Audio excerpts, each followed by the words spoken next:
নবীজি কিরকম মানুষ ছিলেন আপনারা অনেকে জানেন। অনেকে মনে করে যে নবীজি খুব কঠোর মানুষ ছিলেন।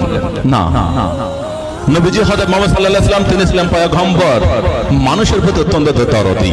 নবীজির এই আদর্শটা আমাদের কাছে উদ্দেশ্য, এই নবীজির এই আদর্শটা আমাদের কাছে আদর্শ।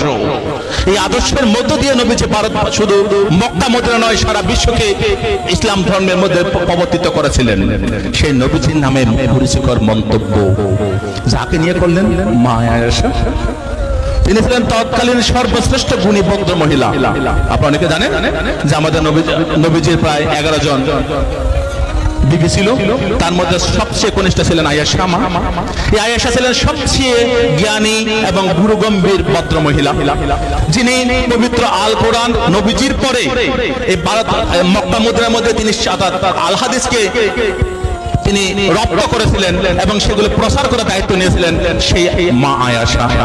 তাদের দুজনকে নিয়ে করল মন্তব্য নূপুর শর্মা।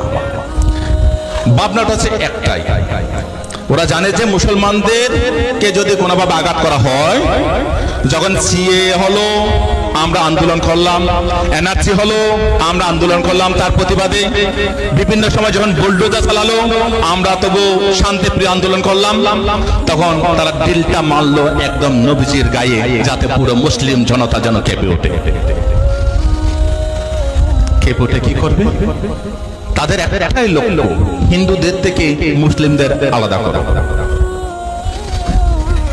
হিন্দু ভাইদের থেকে মুসলিমদের সম্পর্কে একটা বিরূপ প্রতিক্রিয়া সৃষ্টি করা, বিরূপ মনোভাব তৈরি করা, যাতে হিন্দু মুসলিমের মধ্যে একটা বিভাজন রেখা তৈরি হয়। কিন্তু এই বাংলায় দেখাতে পারে, এখানে কোনো বিভাজনের রেখা হতে পারে না।